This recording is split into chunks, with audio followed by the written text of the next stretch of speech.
ہمارے ذہنوں میں جو معیارات بیٹھے ہوئے ہیں وہ کیا ہے؟ کامیابی پیسے سے ہے، کامیابی جائیداد سے ہے، کامیابی کاروبار سے ہے، کامیابی شہرت سے ہے، کامیابی اقتدار سے ہے. یہ معیارات ہیں. جو جتنا دولت مند اتنا کامیاب، جو جتنا مشہور اتنا کامیاب، جو جتنا پاپولر اتنا کامیاب، جو حکومت پر پہنچ گیا کامیاب، جس نے بڑا کاروبار جما لیا کامیاب، جس نے بہت جائیداد بنا لی کامیاب. یہی ہے اصل میں ساری بس کی گانٹھ. جو تصور کامیابی کا ہوگا اسی کے مطابق آپ کی بھاگ دوڑ ہوگی، اسی کے لیے جد و جہد ہوگی، اسی کے لیے توانائیاں صرف ہوں گی، اسی کے لیے دن رات کی مشقت ہوگی. یہ ہے اصل شے جس کی یہاں نفی ہو رہی ہے.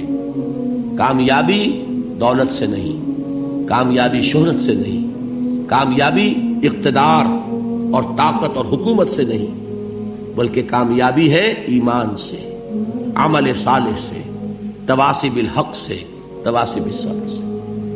آپ غور کیجئے اس نقطہ نظر کا، اس ایٹیچیوڈ کا، یہ جو مینٹل ایٹیچیوڈ ہے اس کا بدل جانا ہی انسانی شخصیت کے اندر انقلاب برپا کرے گا. اب آپ کا نتیجہ کیا نکلا؟ اگر تو دولت سے کامیابی ہوتی تو قارون بہت کامیاب تھا، اگر حکومت سے کامیابی ہوتی تو فرعون اور نمرود بہت کامیاب تھے. کامیابی ان سے نہیں ہے. کامیابی انسان دولت میں قارون کی دولت تک پہنچ جائے اور دنیا میں دبدبہ اور اقتدار اور سلطنت اور حکومت کے اعتبار سے وہ نمرود اور فرعون کا مقام حاصل کر لے، وہ ناکام ہے، خائب ہے، خاسر ہے، برباد ہے. اور ابو ذر غفاری کامیاب ہے، چاہے ان کے پاس کچھ نہیں تھا، جھونپڑی تک نہیں تھی، کوئی گھر نہیں تھا. حضور نے فرمایا ہے اللہ کے کچھ بندے ایسے ہوتے ہیں جو کسی محفل میں جانا چاہیں تو انہیں اجازت نہ ملے، جو کہیں اگر رشتہ کرنا چاہے کوئی ان سے رشتہ کرنے کو تیار نہ ہو، کہیں کوئی سفارش کرنا چاہے تو ان کی کوئی بات ہی نہ سنے. لیکن اللہ کے ہاں ان کا وہ مقام ہے کہ اگر بھولے سے بھی کسی بات پر قسم کھا بیٹھتے ہیں تو اللہ ان کے قسم کی لاج رکھتا ہے. یہ ہے فرق. یہ جان لیجیے اچھی طرح. اس بات کا مان لینا آسان، اس پر سبحان اللہ کہنا آسان، لیکن اس کے مطابق آپ کے اپنے ذہن کا بدل جانا بہت مشکل. اس لیے کہ ہم متاثر ہوتے ہیں اپنے ماحول سے.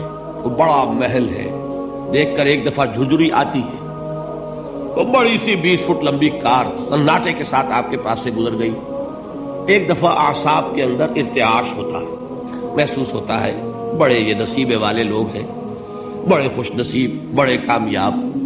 حالانکہ کچھ معلوم نہیں کہ یہی سب سے بڑی بد نصیبی ہو سکتا ہے کہ یہی سب سے بڑی ناکامی ہو. اگر ذہنوں میں یہ بات بیٹھ جائے کامیابی کس شے سے. یہی وجہ دیکھیے قرآن مجید میں بارہا آپ دیکھیں اولئک هم المفلحون، یہ ہے لوگ کامیاب ہونے والے. آج یہ آپ نے نماز میں وہ آیات سنی، یا ایھا الذین آمنوا ارکعوا واسجدوا واعبدوا ربکم وافعلوا الخیر لعلکم تفلحون. اے ایمان والو، رکوع کرو، سجدہ کرو، اپنے رب کی پرستش اور بندگی کرو اور اچھے کام کرو تاکہ تم کامیاب ہو جاؤ. تو کامیابی کن چیزوں سے ہے؟ یہ ہے سب سے بڑا سبق. یہ ہمارے دل میں اگر بات بیٹھ جائے، ٹھک جائے، تو زندگی بدل جائے گی. صبح و شام بدل جائیں گے، نقشے بدل جائیں گے، بھاگ دوڑ کا رنگ بدل جائے گا، ویلیو سٹرکچر بدل جائے گا. آج وہ ایک چیز نہایت اہم نظر آ رہی ہے، کل نہایت غیر اہم نظر آئے گی. جیسے کہ حضور کی حدیث ہے مالی ولی الدنیا، مجھے تمہاری اس دنیا سے کیا سروکار ہے. انما مثلی کراکب استظل تحت شجرۃ ثم راح فترکها، میری مثال تو اس سوار کی سی ہے جو تھوڑی دیر کے لیے ایک درخت کے سائے میں ٹھہرتا ہے سستانے کے لیے، پھر وہ اپنا راستہ لیتا ہے. اسے اس درخت سے مستقل تعلق اس کا نہیں ہے، وہ اس کا گھر نہیں، وہ اس کی منزل نہیں. اسی طرح یہ دنیا میرا گھر نہیں ہے. اب دیکھیے ہم کہتے ہیں انا للہ و انا الیہ راجعون، ہم تو مسافر ہیں، ہم اللہ کے پاس سے آئے، اللہ کی طرف ہمیں لوٹ جانا ہے. کن فی الدنیا کانک غریب و عابر سبیل، حضور فرماتے ہیں دنیا میں ایسے رہو جیسے کہ تم اجنبی ہو یا راہ چلتے مسافر ہو. لیکن یہ طرز عمل کب ہوگا؟ جبکہ یہ آیت ہمارے ذہنوں کے اندر بیٹھ گئی ہو. والعصر ان الانسان لفی خسر الا الذین آمنوا وعملوا الصالحات وتواصوا بالحق وتواصوا بالصبر. یہ ہے اصل بات جو میں نے عرض کیا تھا کہ میں بتاؤں گا صحابہ کیوں ایک دوسرے کو یاد دلاتے تھے. اس لیے کہ دیکھیے جیسے برف باری اگر ہو رہی ہو، آپ باہر نکلیں گے تو برف آپ کے کپڑوں پر جم جاتی ہے نا، تو آپ جھٹکتے ہیں کپڑوں کو تاکہ برف ہٹ جائے. ہمارے ایمان پر اس دنیا میں رہتے ہوئے جب ہم متاثر ہوتے ہیں ماحول سے تو گردہ آ جاتا ہے، برف پڑ جاتی ہے، اس کو جھٹکتے رہنے کی ضرورت ہے. اور وہ جھٹکنے کی بہترین اور مؤثر ترین شکل یہی ہے کہ یاد رکھو کامیابی ان چیزوں سے نہیں ہے. چمک دمک جو ہے دنیا کی، یہ ساری چمک دمک جو تمہیں رجھا رہی ہے، جو تمہیں اپنے اندر گم کیے ہوئے، یہ لفظ گم پر اقبال کا وہ شعر یاد آ گیا کہ کافر کی یہ پہچان کے آفاق میں گم ہے، اور مومن کی یہ پہچان کے گم اس میں ہے آفاق.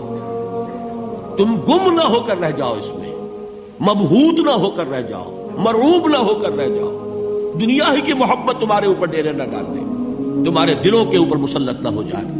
لہذا تازہ کرتے رہا کرو والعصر ان الانسان لفی خسر الا الذین آمنوا وعملوا الصالحات وتواصوا بالحق وتواصوا بالصبر. پھر یاد کر لو، پھر تازہ کر لو اپنے اس یقین کو کہ کامیابی دولت سے نہیں، کامیابی ثروت سے نہیں، کامیابی اقتدار سے نہیں، کامیابی شہرت سے نہیں، کامیابی جائیداد سے نہیں، کامیابی ہے ایمان سے، کامیابی ہے عمل صالح سے، کامیابی ہے تواصی بالحق سے، کامیابی ہے تواصی بالصبر سے. یہ چار چیزیں ہیں کہ جو کامیابی کے لوازم